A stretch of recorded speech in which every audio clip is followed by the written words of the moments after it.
My name's Ryan. I'm from Rhode Island, and I collect Star Wars figures. Come on in, let me show you around. Well, hello again. This is Jack with Jim, and we're sitting here tonight with a gentleman named Ryan from Rhode Island. Look at that collection of things behind Ryan there. I'm seeing Star Wars and a lot more than just Star Wars. Very interesting collection back behind Ryan there. If you could, for a moment, Ryan, take a moment, introduce yourself. Who are you? How we doing? I'm Ryan. I'm from Rhode Island, South County, as we call it. I'm a stone's throw away from the ocean, and it's the smallest state in the nation. My Death Star's got more of a population. Fantastic, fantastic. So let's jump right into it. What type of Star Wars collection do you have? I mean, is it action figures, vehicles, helmets, lightsabers, comics, scenes? Where it all started was really, it's my collection is, it started with figures, and then I got my, I started collecting really in the, I'd say in the late 90s. So the vehicles started rolling in, and mom and dad were thrilled to pack stuff under the tree. And of course, dad loved Star Wars too, a big movie buff. And it slowly started to build from there. But I always stuck with the 3.75 and those vehicles that matched, even though the Power of the Force 2 characters never really matched the vehicles they made. But that's mainly what I've collected is the 375 action figures and vehicles. And is that to any particular reason? The size allows you more items in a smaller space, or what? I would say that you hit the nail right on the head. I can fit a lot more into a smaller space, especially when you're like me and you're trying to dial it back to just a section of what you have to work with in life anyway. It just seems a lot more fun, and I can fit a lot more on a shelf when I'm making a diorama or a scene I want to in my head. And a lot of the videos that you've sent to me already, there's a pretty wide range of characters from the original trilogy. I saw some stuff that I think was out of The Mandalorian mixed in with some other stuff last night. Yes. I would say, like, COVID changed the world, and it's certainly invigorated my collection. I found myself back in the barn going through stuff, and I laid eyes on it, and I said, let me dust this off and see how it's all held up. And I was so surprised to see my Millennium Falcon was completely intact. My Slave One was only missing the ramp, and thank God for 3D printing. I don't own one, but I was able to get a new ramp, and it just started building from there. And then they started releasing the retro collection, and that just completely invigorated me back into the original Star Wars characters, the few I had left, which is a Boba Fett who's standing next to Jabba behind my shoulder. He's my original. He's one of the very few originals that I had left. So that's really where it all started. And what really invigorated it was seeing the retro collection. And now I could collect that style again. And it just, I said, I'm only going to do retro in the original ones from the 70s and 80s. And then you just want more characters and you want to improve the scene. So I just started expanding, and one thing led to another. One shelf led to two, two to three. The coffee table is gone. Yeah, there was a lot of interesting things I saw in there. So going back to that original character, what was it again, and when did you get it? I started collecting the characters from a kid down the street. I was 1 year old when Return of the Jedi came out. Oh my. So by the time I had gotten to the age where I knew that these figures were out there, and I was well past seeing of any of these movies in the theater, and my father had them on VHS, and I couldn't watch them enough.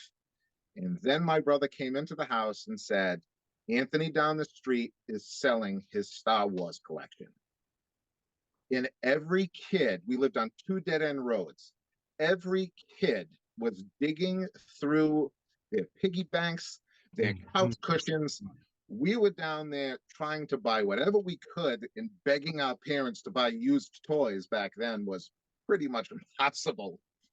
But I was able to get Boba Fett, and then my brother came home with the one figure that made this whole thing start, Jabba the Hutt. I saw Jabba, my brother came home with Jabba, and I could not trade all of my stuff quick enough to get that throne room playset. And the only guy I still have left is Boba Fett.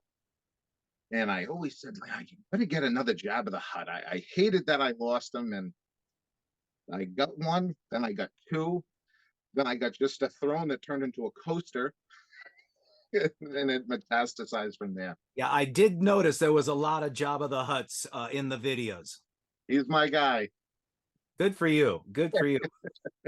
And so, is there a particular series of films or a particular story in the Star Wars realm that is you're fond of? The first movie will always be Jedi. I love it. I can't get enough of it, and I'm loving Andor. The Yeah. more and more I watch it. Yeah. Me and my friends will be talking about different movies. I'm the only one that's the big Star Wars fan. But when me and my friends were talking about Samuel L. Jackson, one of my friends said, "Do you know his lightsaber had that engraved on it?" BMF, and I said, "I do." I said, "But I've only seen a picture of it. I don't collect lightsabers." They said, "Really? Why not?" I said, I like space wizards. They're fine. But I love seeing these people coming from nothing and joining a rebellion, and where they come from with no special powers, just making your way in the galaxy. Yeah, that seems to be a real key to Andor. Is it goes back and looks beyond, just looks way beyond, way back, as Yes. to what motivated them, why they were there, and you know, all the different reasons. So Andor is really appealing to me big time. Oh, I love it. I said, "Oh, this is so great." Even my friends who aren't big Star Wars fans said, "Oh, we love it. There's no lightsabers in it. There's no, it's, you can relate to them more." And I said, "Exactly, guys." I said, "Keep watching it. You're gonna love it more and more." Now I've got a whole group of guys watching Mandalorian. They're like, "Wait, we didn't even know that this stuff existed." Because, and I said, "Guys, there's a whole galaxy out there." There's a whole galaxy. That's the real key. So aside from Andor, any thoughts in regards to the Boba Fett, or the Mandalorian, or the various cartoons versions that are out there? I never watched many of the cartoons. Well, actually, let me rephrase that. I sat and watched the entire Clone Wars so that I could catch up with Mandalorian. And I'd always said, the Clone Wars doesn't interest me. And then I watched a few episodes and started getting some of the backstory on Mandalore. Yep. And next thing you know, I'm saying to myself, why did I wait till lockdown was over to start this? Because now I'm getting home from work and I'm trying to squeeze in an episode here, a couple episodes there. You start cleaning, and next thing you know, you've watched 3 episodes and nothing's clean. Yep. What I find very interesting is all of these different series, they all somehow link together or offer little bits and pieces that bring one of the other films or one of the other stories into it. Yes. And I think Bad Batch is also doing a great job of that. It's slowly, it's slowly building its way there, but I think they're all going to mash right in with the Clone Wars, and we're going to start to see a rebellion form using the Batch and everyone involved. I'm looking forward to it. I agree with that. Yeah. I can't wait. I absolutely, it's like every episode you're getting just a little bit more, and I'm waiting for that explosion episode to happen where we're in the thick of it, and I can't wait.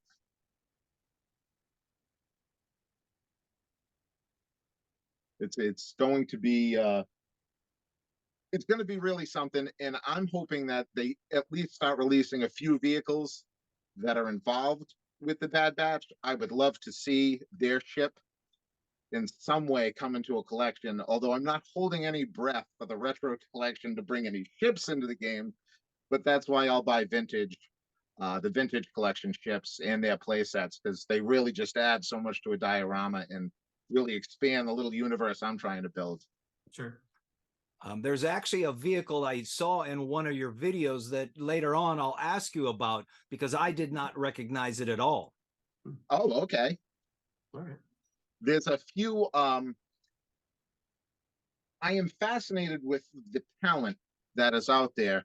And the more you look when you're trying to build a diorama, you're like, I wonder what's for a door, for example. The new thing that everyone keeps asking me is the new door that I bought that was the client's door in Mandalorian that had the little Jabba droid that popped out to check his ID, make sure. And I got one for my new little bar that I built. And everyone, where did you get that? Where did you get that? I said, you got to look in the internet. I go, eBay and Etsy. There are so many talented artists out there making these things. And I'm finding vehicles I didn't know existed. A matter of fact, today I got overexcited with a tread bike I found on eBay, bought it for $5 and realized it was the 5-inch scale. Okay. So my nephew is going to be quite happy on Friday when he comes over and finds a new toy from And Ryan, what is it about Star Wars in particular that made you say, this is what I want to collect? Why Star Wars? It is because there is so many options. There's so much to collect. If you want to collect the bad guys, you could literally just focus on the bad guys and never buy the same figure twice. And if you want to expand that, Star Wars also has the most random aliens you can buy. So if you, like me, trying to build a bar, you could fill it with all these random aliens. And if you want to just do the good guys, you can do that. And there's so much to collect and there's so many different opportunities. I just find it fascinating that all these characters are made by Hasbro and Kenner before that. And it's like, please don't stop. So your collection, what is the motivation behind it? Is it a investment from a financial standpoint? Is it just the looks just to have them, or is it pure enjoyment? It is for me almost I've thought about this question and how I want to answer it. It's almost a calming place. It's a control that I have, because during COVID, I had quit drinking, and it'll be 3 years this April. Congratulations. And thank you very much. And you won't believe, with all the money I've saved, where I put it. And it's not an investment. It's something I absolutely love. It can mellow me right out. It keeps me busy. I love seeing the look on my nephew's eyes when he comes in. He's not old enough to stop playing with everything, although I've got an entire pile of Power of the Force 2 toys he could rip to shreds if he wants. But it's a control. It's just for pure enjoyment. When I'm sitting in my chair watching TV, I am right in the middle of my collection. When I'm making my coffee in the morning, it's right next to Zero the Hutt. It is very much with me, around me, and it really is just peace of mind and enjoyment. And maybe someday my nephews will enjoy the investment aspect of it if they decide to sell it, but I'll never sell one of them. Good for you. Good for you. Yeah. So out of your collection, is there anything there that is graded? Or is that something that you're not into? And I'm not into anything like that. If I can get a blemished figure, or if I can get one, I wanted Cad Bane's bike to put in my diorama. So someone had a Cad Bane damaged. I'll take them and I'll find a spot for them until they release the retro. So I don't mind buying something that's damaged or blemished. I'll try to fix it myself and just get that character in my diorama as quick as possible. So it's acquiring stuff as opposed to it being top quality or something like that. Exactly. And I love it when I can bundle. Like if I can see a ship I'm particularly looking for, like I wanted the blue TIE fighter. I'll call it that. There's so many colors at this point. And he came with a damaged Andor ship. Well, I'm loving the TIE fighter and my nephew's loving the broken Andor ship, so we both make out in that point. But I'm not above buying anything that isn't a little marked up, because most of the time it's really just tucked into the diorama somewhere and I can find a character to fill it. And since you're into dioramas, obviously, whether it's in the box or out of the box when you buy it, you bring it home and it's out of the box. Almost immediately. I can't get it out fast enough. And so you mentioned you were 1 year old when the movies started coming out, and you were 4, 5, or 6 when you kind of began to realize that these are collectible items. You said it was in the 90s that you actually started collecting? Yes, my brother, oddly enough, my brother was always the baseball card collector, and he was what's the value of this? And he saw, even when we were young, he's only 2 years older than me. And once that neighbor, Anthony, I believe his name was Anthony, started selling, my brother was saying back then at 7, I think these are going to be worth something someday. Of course, we never kept any of them because we were at that age where we just constantly played with them. But that's really where it all started. And then once they started re-releasing the movies in the 90s back into the theater and started releasing Power of the Force 2, me and my friends were getting the Wizard catalog book that had all the prices in the back. Oh, this Princess Leia's got 2 belt buckles. She's worth $85. And we just couldn't get enough of it. And then everyone slowly stopped collecting again, and I just kept going. And by the time I turned around, even my friends were like, well, if you want some of these, you can take them. No one wanted them anymore. And the collection built from there. Yeah, as the movie would say, and in our case, with regards to the collecting disease, it's the force is strong with this one. Yes. So your display area, how big an area does it encompass? And is it walls? Is it you mentioned coffee table and kitchen sink? Yes. The entire area behind me, this is basically an in-law apartment that I'm in. And I used to spend half the year here, in the other half right down the street at a little beach cottage we bought when we lived in the city. We never sold the beach cottage, and we moved 5 minutes away from it. So I can't take the collection with me because the cottage is even smaller than the room I'm in now. So I'd say the area I broke myself down to is about the size of a car from one wall to the other. So shelving is where I build. Okay. I try to keep stuff off the walls, although I've got a General Grievous mask and a few things that I keep up above. But I try not anything more than a pinhole, and I have a few retro characters on the wall. But other than that, it's mostly portraits, pictures, and I've got a few behind me. And it's my one book of Boba Fett. You gotta love the Hutt twins. I think they should have inherited, but that's my business. I thought I saw something on one of the Star Wars pages that they were considering a series on the Fetts. Oh, it would be incredible. The Fetts or the Hutts? The Hutts, the Hutts, yes, the Hutts. The Hutts, I would be absolutely over the moon. I wouldn't even be able to contain myself. The second I heard a rumor that there was going to be 2 twins that wanted to claim Tatooine and they were ready to, I was thirsty for more. And then when they paid him off with a Rancor and left, no, come back. Please come back. I would be, I don't even know what I'd do. I'd be over the moon. And I think it was in The Mandalorian that the Fetts or the Hutts showed up once again. Yeah. Did they? Yes. Well, no, it was actually the Book of Boba Fett. It's what Ryan is talking about. Okay. Yeah. They were out there and they gave Boba Fett the Rancor. Yeah, the Rancor baby. Yes. Off after they sent Black Caranthus in after. Yes, sorry about that.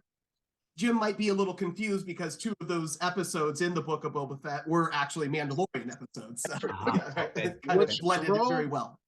Which drives some of my friends crazy, because I said to them, you've got to watch the Book of Boba Fett or you're not going to catch up with the Mandalorian. and they were like, I haven't heard great things about that series. And I went, well, love it or leave it. I'm a Tatooine guy, so I loved every second of it. Whether I enjoyed every second of it, I mean, I should was, but I loved that I had to have my friends watch it so they could catch up. And again, I love how they're all interlocking, and it Yeah. makes it so much more fun. Yeah. So the displays that you have, so there's a combination of displays. I can see stuff displayed in the back there. And question number one is, what are they built of, or how are they built, or what are they made from? And the second part of that question, all the videos that you sent are all scenes. And so more specifically with regards to the scenes, how did you create those? Some of them seem to be more than what I would expect to be from a kit. Yes, they're a combination of it really starts with an idea. Behind me, I knew I wanted Jabba's throne room. That is my favorite scene. I used to rewind it as soon as the barge blew up. I was back in the throne room looking at the aliens in the background, so I knew I wanted that. And once I collected those guys, it started from there. And some of them are cardboard backgrounds from artists on Etsy. The figures are being made custom. People have reached out to me after they've seen a few of my pictures, and they said, you know, I have a few custom Jabba characters maybe you'd be interested in.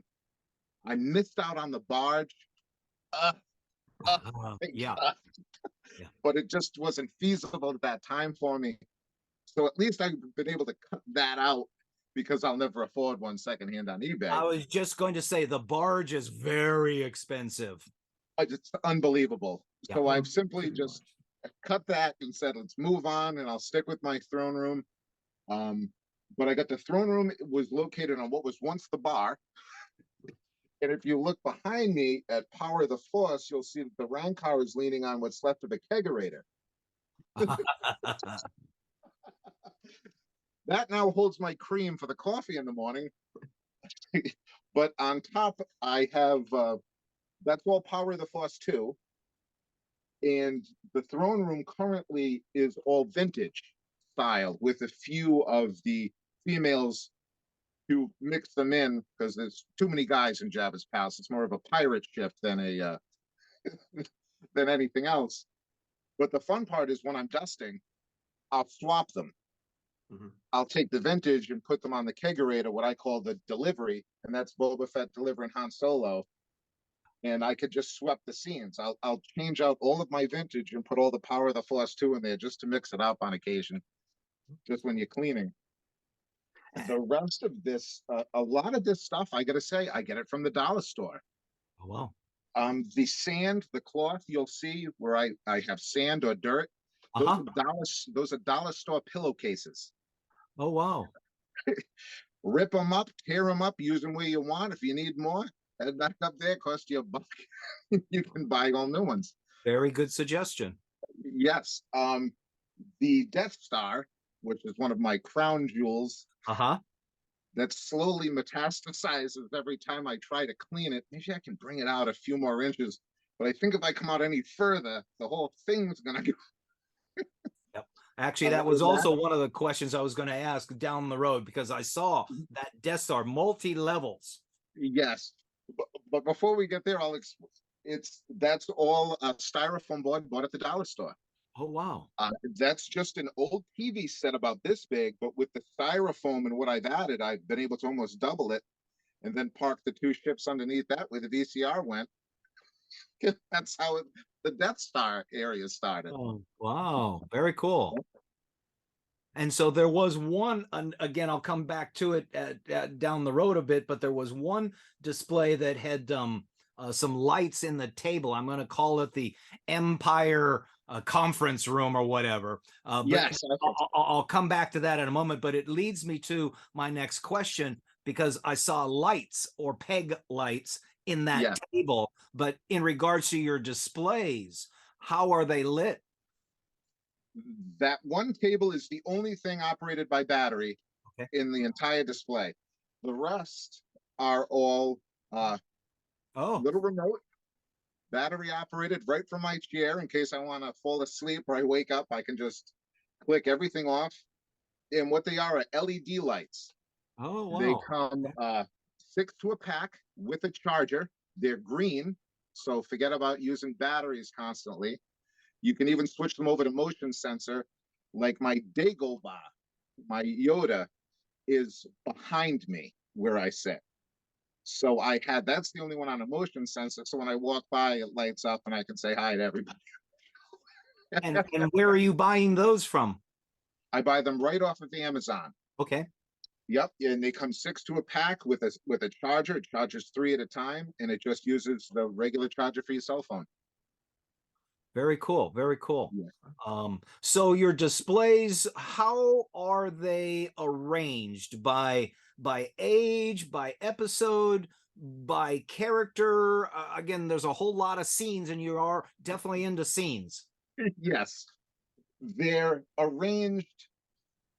I would say the coffee table has become what I call my rebel base. Okay. I guess these scenes really have just I built in my head. As you see when you look at them in the video, there's not really following any of the movies because you've got Obi-Wan Kenobi meeting with I mean, it could be anybody wherever I move him. And I've got another Obi-Wan Kenobi who has his hood off that I put in the background of the Rebel scene because he looks like a different character, even though you look at it, you know that's Obi-Wan. And then in the corner, I've got the Death Star. And that's where I've got all my villains and obviously, but located throughout there, I actually had a friend call me out on it just this morning. He goes, a couple of those characters is that you have Luke and Han and I said, man, I was going to do a whole reveal, but he was able to look at my collection and pick out. I think that you got a few that are hidden in disguise here, and I said, yeah, I do. But that section is my villains, and then my shelf, which is my favorite, is all Tatooine. In these little bar scenes that I've set up, I gave one bar to Hondo, and I gave one to Boba Fett, where I have a little throne for him down there from the throne room he'll inherit at some point. And then I just built my new little Jabba themed one up in the top shelf that I swore I would never do. The top shelf will only be Funko. It's the only thing going there. And lo and behold, Funko came out, more Star Wars went in. And so it doesn't sound like you've got a whole lot of room to expand it. It's take one thing out to bring something new back in. It's very much turning into that. And as you said, you can look around behind me and see the collection is very much several things, but it's mostly there's a lot of Civil War past, like that's what separates the room really until you get to my chair. So basically what's behind the camera I'm talking to, there's a lot of Civil War memorabilia, that's cool, flags, trips to Gettysburg I've taken, and then family pictures.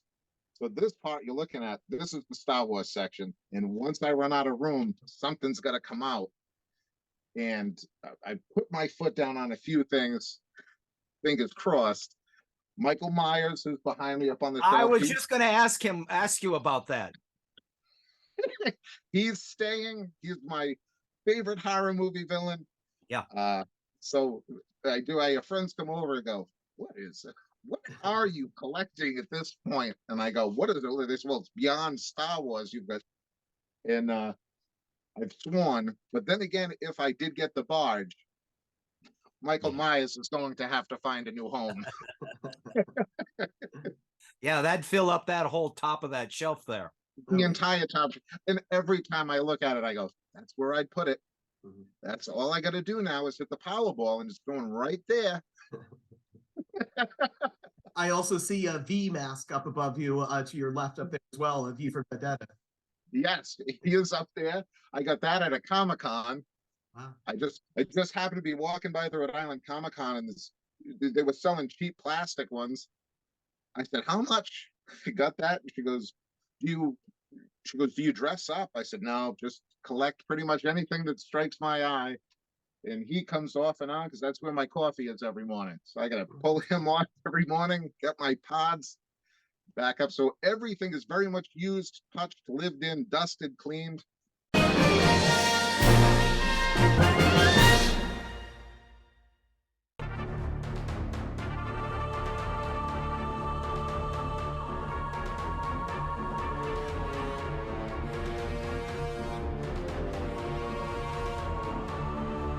How many Jedi make up the Jedi Council?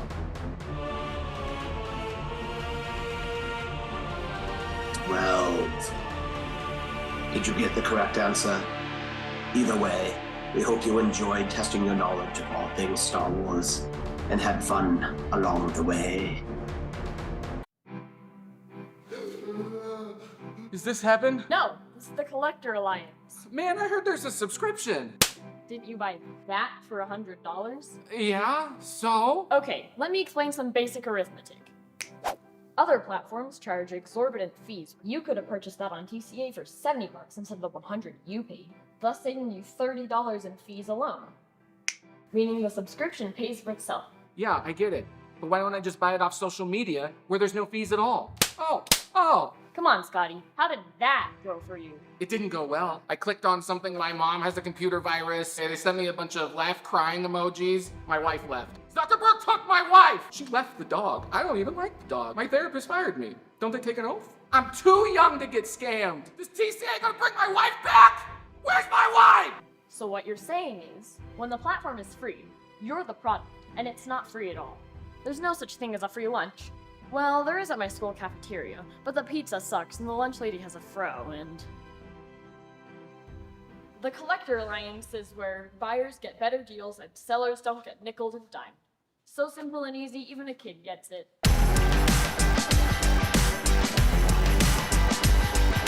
Join today at thecollectoralliance.com. Download the app and make us your first choice to buy, sell, and trade your collectibles. Zuckerberg took my wife! This is Jack in the Box. We finally get our box back from CAS. Me? Poetry? We don't just spread fun through action figures, we get close and personal with the actors that played these characters. I'm Nick Joseph, and I played Major Aho Extrafon. You were the one that banged his head in that doorway? Yes, that's me, yes. And then they dressed me as a Hoth rebel. Be sure to subscribe and binge watch all of our episodes. Thanks for tuning in to Jack in the Box.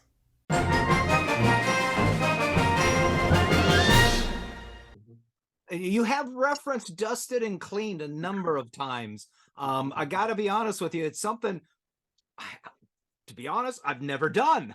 And I'm sure at some point I have to, but you've referenced it a number of times. It is I don't know if it's just this room. I don't know what I'm doing because it's really just, I'm the only one that uses this section of the house in this room. And it is a constant struggle because it's not that I want to say it's a struggle because that's part of the fun is when I break down the entire Death Star to make sure every character is clean. I don't want any dust building up. I will do it once a month. And that's when the scenes change. Aha. Because there is no way I'm putting them all back exactly the way I found. So, and that was going to be my next one until my friend called me out. I was going to release all of these characters I had hidden that you thought were villains and do a whole attack on it, which I'm still going to do, but I was going to surprise them and do it. But the dusting, it's literally done by sections each month, or else I'm just going to lose it. There's too many figures to clean and just make sure they're in prime condition, at least to what I want. Good for you. Good for you. Yeah. Good for you. Going back to your comment about Comic-Con, source of acquiring your characters. You did mention eBay, so I assume you're going online. There's Amazon. Are there local toy stores, garage sales? You mentioned the kid down the street one day getting out and all the neighborhood boys just ran in there and kind of gobbled up everything. Yep, that wasn't just the boys, because my friend Megan, she got the AT-AT Walker. Wow. And boy, I mean, she lived directly across the street from him, and it was like everybody was aiming for that one. And by the time everybody got back, it was already like running across the street holding it. And I was like, man, it's she let us over all the time to play with it. Like I said, it was 2 dead-end roads with all these kids running around. It was so much fun. And other than just him starting it, we have here in Rhode Island, and it spills over into Connecticut, called the Toy Vault. Okay. And you could, which I often tell my my family, I go, you know, all of this stuff, I said, if I were to sell it, I said, I'd pretty much take it there, because you take it to their factory or their warehouse, and they'll go through it if I wanted to turn it in, if I didn't want to start selling it piece by piece, which again, I'd never do. But my family goes, well, how would you sell? Because of course, my father's always, how would you sell all of this if you needed to? And I would use the Toy Vault, and I said, mainly because that's where I got it all from. I love going there. Again, it's got everything. It's Marvel, DC, Star Wars, busts, of anything you could think of. And one of my favorite things to do is just stop in every couple of months and go through their used toys. They're loose that they've bought for pennies on the dollar, repackaged. Is there an accessory? It's a couple bucks knocked off. I don't need the accessories. I've got bags of accessories. I can find a little pistol to tuck in that guy's hand. And it's one of my favorite places to go. I went the other day strictly looking for the right Kylo Ren I wanted. I just didn't want to buy another thing off eBay. I like going out for the hunt. Yes. Every Yeah. Every That now word, and the again. hunt, comes up quite often. And I had been to this particular toy vault. I've got two just about the same distance. And one of them is much bigger. And I said, you know, let me go out back there. I haven't been there in a while. And I said, I'm looking for this Kylo Ren. I walked in and I kept looking at the Dagobah playset. It had the new foam. It had been replaced. The foam had been replaced. It had both of, the only thing it was missing was the R2D2 tube that lifts them up in the air. The adapter, yeah. Yes. And I went there to spend about $10, and I walked out with the Dagobah playset with all the accessories. I even bought it was a pretty beat up R2 with the scope. And I said, I don't care if it's beat up, because I'm going to tuck him into that mud anyway. All I really want is the scope. And I said, man, I came here to spend no more than 20 bucks max. And I walked out with an entire vintage playset. Wow. Wow. Wow. So that goes to show you where the hunt will lead if you. And you call them the Toy Vault. Is it a toy store? Is it like a warehouse, or how is it set up? It's a toy store, but they sell so many vintage toys. It's like you can go in there and you can buy Ninja Turtles from when I was a kid, and they've got all the vintage style toys, and they try to bring in some of the new stuff, but that's mainly what they're going with. But now Funko Pop has taken over the whole back section of it. But you can get Power of the Force, two-figure. I mean, where they get it all from still boggles my mind, but I assume collectors like me just moving on.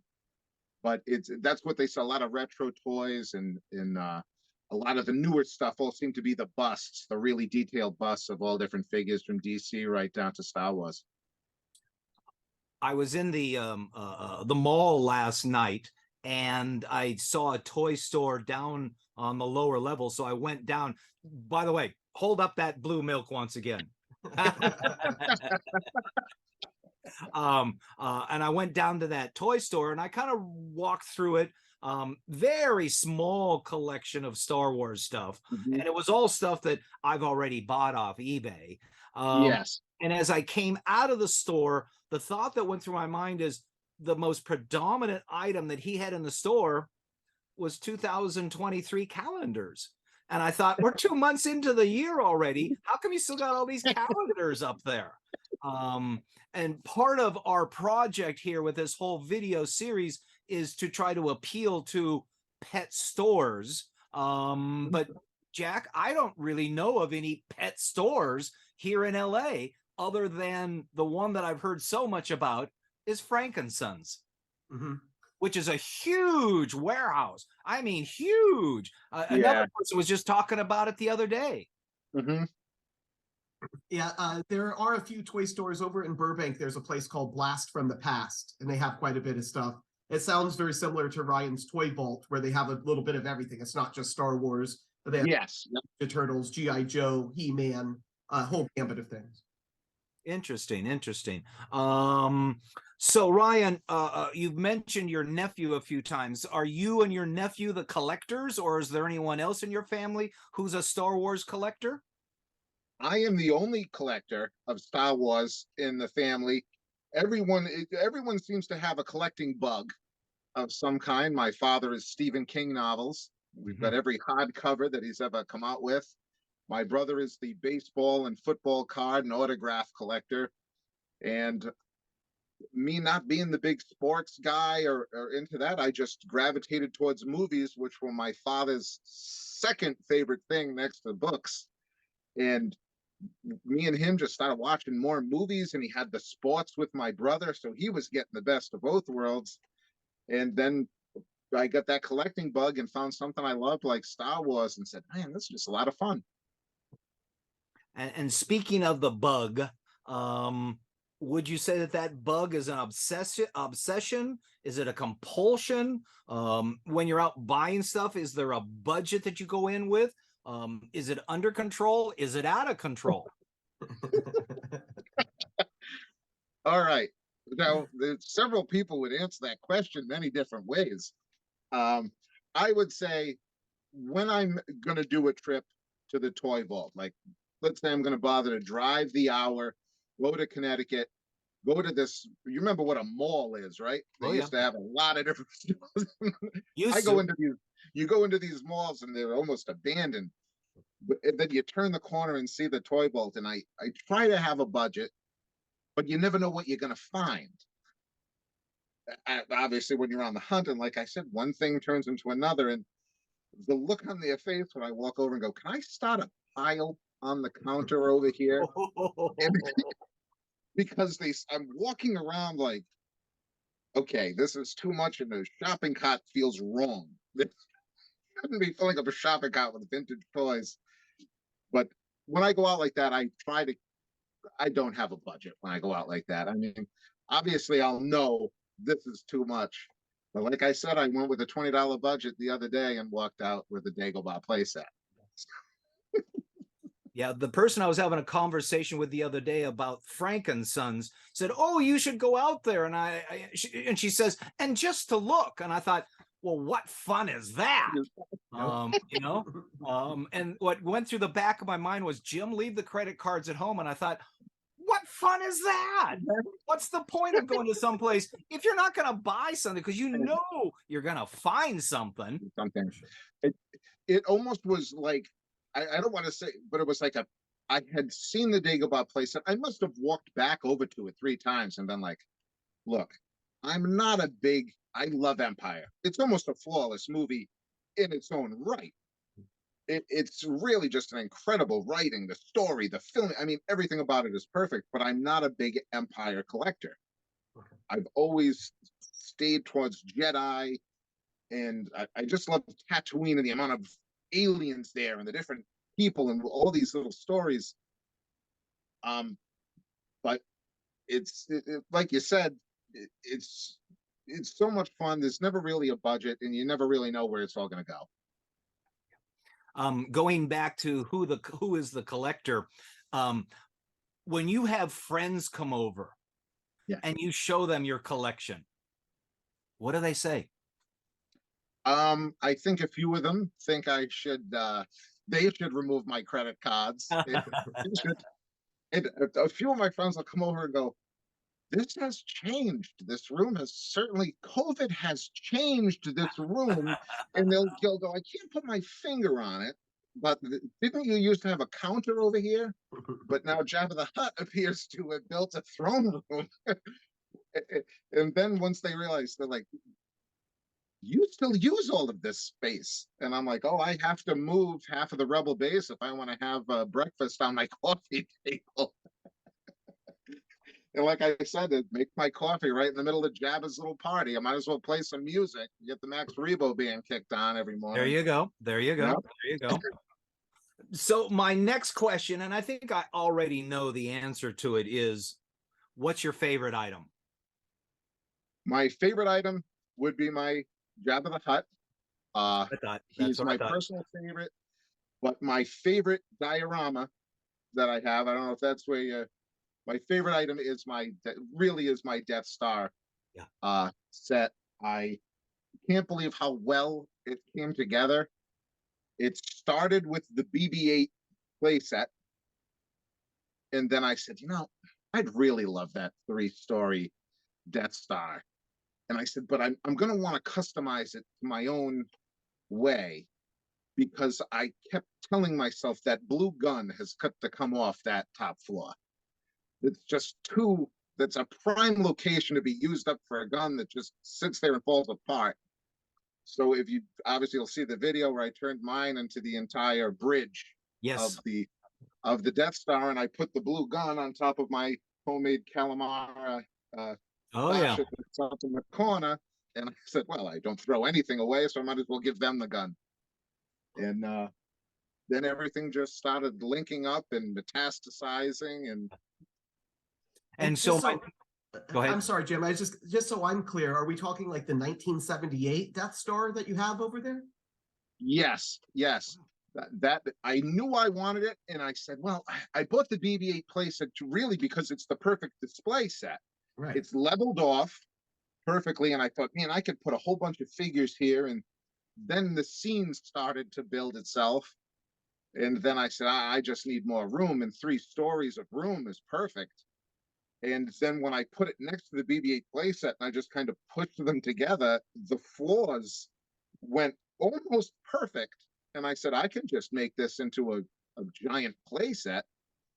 And then I said, well, if I put the floor out more, I can have that elevator go to a walkway. The walkway turned into 2 walkways, and then a little map room for the offices to have their meeting. And it spilled over. I bet I could put a hanger over here. And then why not Thrawn show off something? So I built him a little side hanger even lower, and it went from there. So Thrawn is hanging out in the old Death Star? Thrawn is down in the lower level, looking at, I think it's a Clone Wars TIE fighter. It came in a bundle group, and he's kind of there showing it off, trying to get some funding, I assumed, because he lost out on the first time. And they're trying to show it off to a couple offices, but I don't think anyone's buying it. That's awesome. That's a great story. And I think I know the answer to the next question, and that is, what is your favorite movie or series? My favorite movie is Return of the Jedi. Okay. And my favorite series, I'm going to go with Andor. Yeah. For it. And as far as the prequels, I've got to go Revenge of the Sith and Last Jedi for the new movies. And oddly enough, the character that jumped out that I thought was so neat that really kicked, I loved the whole casino idea in The Last Jedi. And then Benicio del Toro's character put into the mix something I thought was so neat. Don't join. That's what the nickname DJ means. It's on a little plaque on his hat. Don't join the rebellion. Don't join the empire. Just live. Okay, maybe I'm confused here. Benicio del Toro was in Star Wars? Yes. I did not know that. What character was he? He played he was the DJ. Code Breaker. Yeah, the Code DJ. Breaker. In The Last Jedi, which came out in like 2018. Mm-hmm. So it's one of the more recent, it's one of the Disney Star Wars films. I'm gonna have to go back and watch that. I did not know that. He talks with a little stutter. Oh yeah. Yeah. Yeah. And I said, they're adding in a whole new element. Like there can also be this other group of people out there that want nothing to do with any of this. They're saying, no matter if you're fighting for this group or that group, you're just a cog in the wheel. So Benicio del Toro, he said, DJ is honest the whole time. I'm not on your side. I'll help you out. And since you don't remember the scene, Jim, I'm not going to ruin it for you, but it's great. It really shows you the sides. And Benicio del Toro even said he loved his character because he was honest from the first time you meet him until the last time you see him walk away. And I thought that was really cool how they added a whole new section of the galaxy of people that just aren't interested in this fight. Interesting. So I made a couple of notes based on some of the videos that you'd already sent to me. And I kind of alluded to this one earlier. You have one scene, and I'm going to refer to it as the Empire with the conference room table, but it had plugs poking up out of it with colored lights in there. Tell me about that. Okay. I was looking for the table that I have a few of them now. You'll see throughout the video of the Death Star in red coming up from the table. It's a big conference table with the Death Star, and that was 3D printed from someone on eBay that I found. And as I was scrolling through all of these things, I saw this conference table that wasn't so much Star Wars. It could have fit anywhere. You could have put it with G.I. Joe figures, but it looked like someone took glue sticks for like a glue gun and cut them off and put them in. Right. And I said, I bet I could get some Christmas lights and wedge them up from the bottom. Okay. And kick a light on it, because at first I used a tea light and it wasn't strong enough. So then I started jamming LED lights and a lot of duct tape, and I said, oh, I love the way this looks. And that's when I had to go back to the dollar store and bring out the Death Star even further so that I could redo the hallway and give them the little conference room that I was so desperate to give them, because I began collecting officers at one point. That's why I got Finn as an officer. I got Benicio del Toro's character as a custom officer, just so I could get as many officers, because I always felt that that was lacking, even when I was a kid. We have all these cool people that Vader gets to choke out, but he doesn't have anyone to do it to, because everyone, this just wasn't the option. And now these incredible artists that are all over the world just really give you the opportunity to make these little scenes that you always had in your head. Well, you did a great job on that conference room table with the pigs. It was very Star Wars-ish to me. Yes, I saw it, and it's the first thing I thought of, and they said you could use it anywhere, and I said I'll use it in Star Wars. Yeah. And so another thing that I noticed in the video was, again, your Death Star. And I'd made a note here: multiple scenes and multiple levels. Yes, you've got the 3-story Death Star playset from the 70s, and next to that is the 3-story BB-8 playset. Then I bought a bundle on eBay.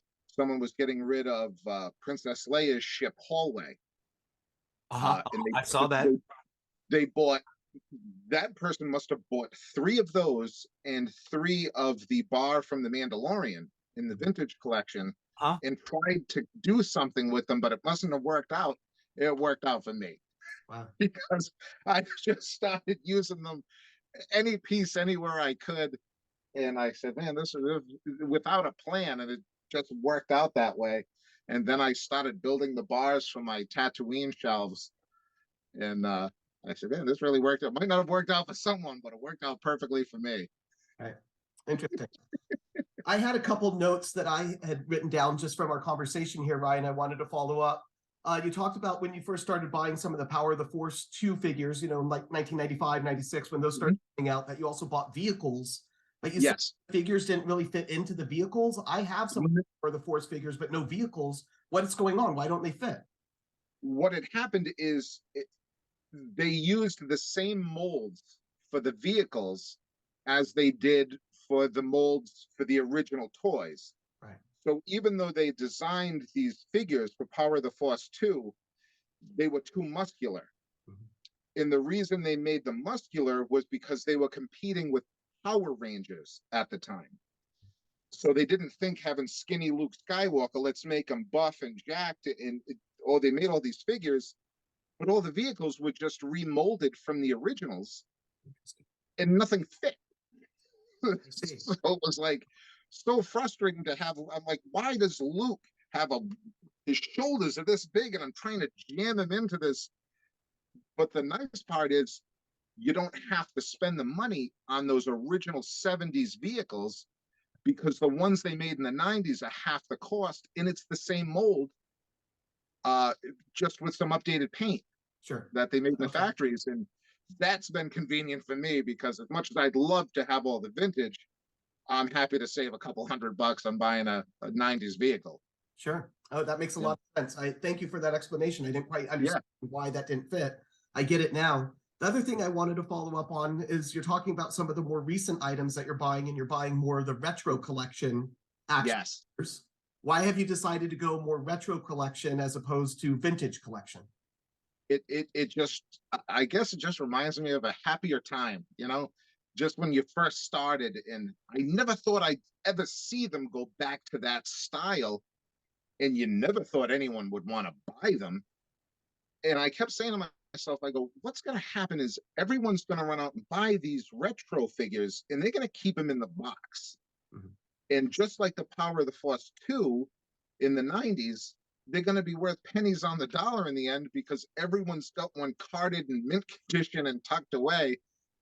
And I kept a few, like Cara Dune. I said, let me keep one of her in the package because her character doesn't exist anymore. And I said, let me just grab a few guys that I think I really liked, just to have the picture and have them carded.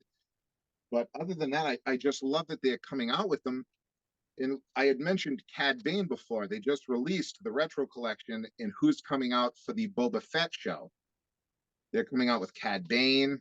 So as soon as that retro style Cad Bane gets released, I can tell you my vintage collection Cad Bane is ripping out of there and I'm putting in my retro collection, because I would prefer everything be that retro style.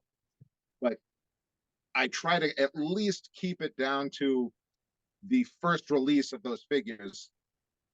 Like I don't mind buying the Solo figures from the Solo movie, because those were all first edition. That's the first time you'll see those figures. And we're never going to get them in retro style. So it's either buy that series or don't have them in your collection. And I just love to add more characters any chance I get. That's awesome. Yeah, thank you for that. You know, I really enjoyed listening to your stories, and especially your excitement for, you know, something like Return of the Jedi, which I obviously love. I think it's a great thing. Empire is probably my number one. A New Hope, we're back behind that, and then Return of the Jedi. Because listening to you talk about, you know, how great the, you know, the Jabba scene is, and as soon as the sail barge blows up, you're rewinding and rewatching it. I'm going to watch it with all new enthusiasm now. So thank you. Yeah, it's with Return of the Jedi, it's almost as if it could have been two different movies.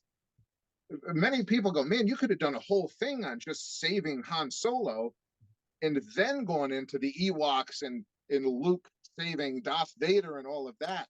And I said, I always thought to myself, well, you could always just rewind it, just forget about the other part and just watch all those neat scenes. And it's just one of my favorite things to watch. You know, I'll share a quick story with you. Absolutely. The first time that I watched Return of the Jedi with my girlfriend, who we've been together for numerous years now at this point, you know, my partner, she thinks that she had seen Return of the Jedi when she was a kid and younger, but didn't quite remember it. But we ended up watching it, you know, when it was on Disney Plus or whatever it was when we first watched it. And when we got to the scene where Luke saves Darth Vader and he's taking off his mask for the first time and says, you know, I want to see you with my own eyes, she started to cry. And it was the first time I'd ever seen anyone get emotional like that in a Star Wars movie. Yeah. I watch it, I kind of watch it through her eyes. And I'm not saying I get teary-eyed or cry. Oh, of course. But I do understand the emotion that comes out of it for someone that's watching it now.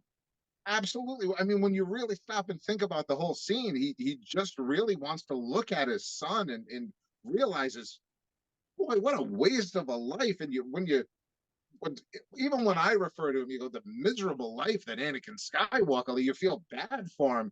And the relief that you even think for the character just to be like, oh, finally, he's just letting it go.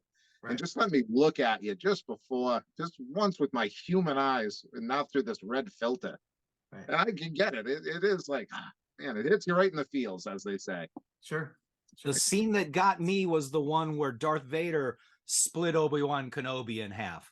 And that was like the first time there was death of one of your main characters. And it's like, you can't take him out of the story already. And it was like, oh.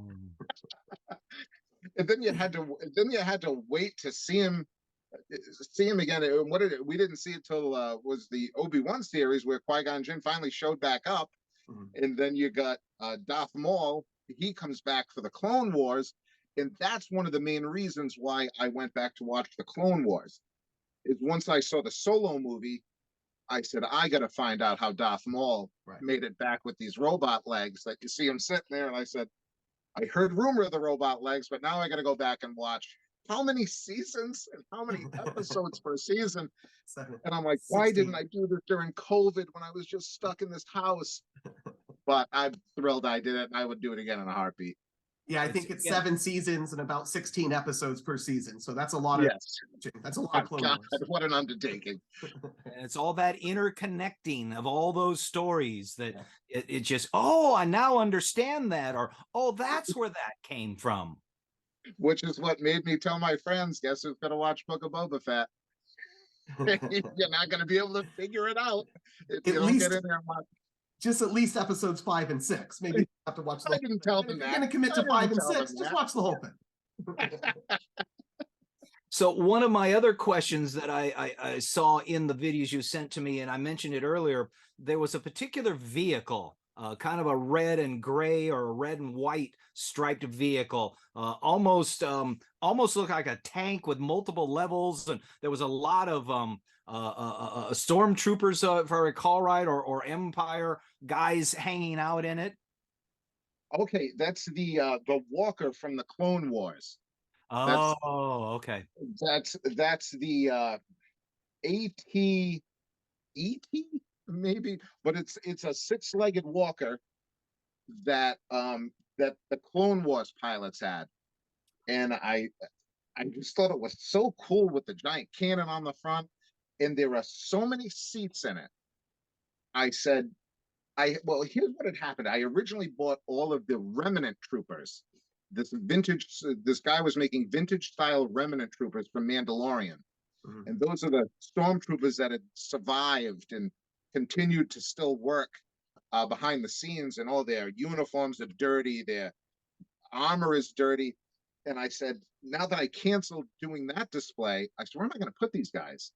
So why not buy an enormous expensive vehicle, and I could just have them hang out all over it?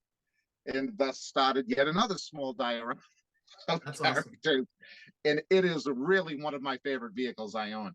And it came fully complete with all working parts, and every light and sound works on it. And to hit the button, even though I'm 40 years old, when I hit that button and all of it opens up like a clamshell and drops down, I smile every time.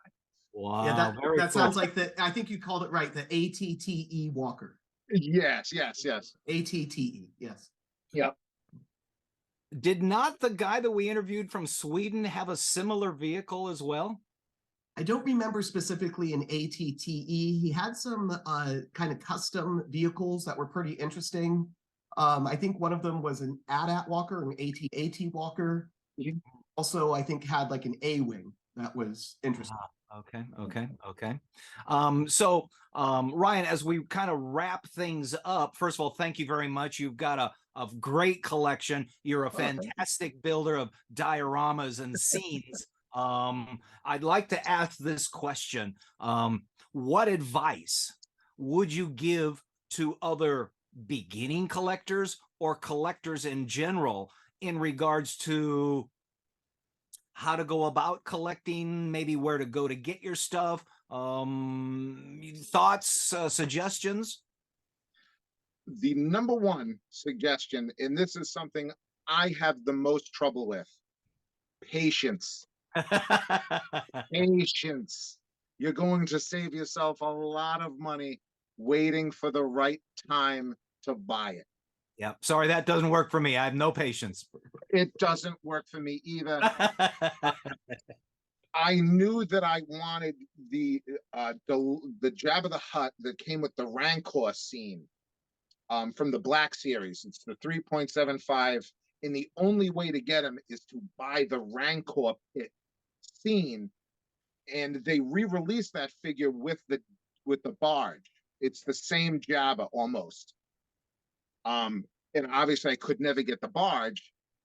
And the other set is super expensive. And I finally had a friend of mine who's a collector that I talk to sometimes, and he said, just be calm. Don't buy the Rancor set, because you're not going to use that Rancor. You've already got 2 Rancors. You don't need to start another collection. And finally I just couldn't do it. I just bought the whole thing.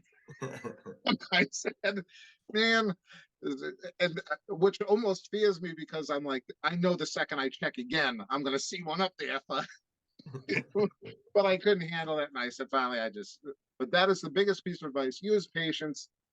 But also I want to say, if you see something, like if you're at a store like the Toy Vault and you see that Dagobah system, you go home and think about it and go back to get it. It's gone. It's gone.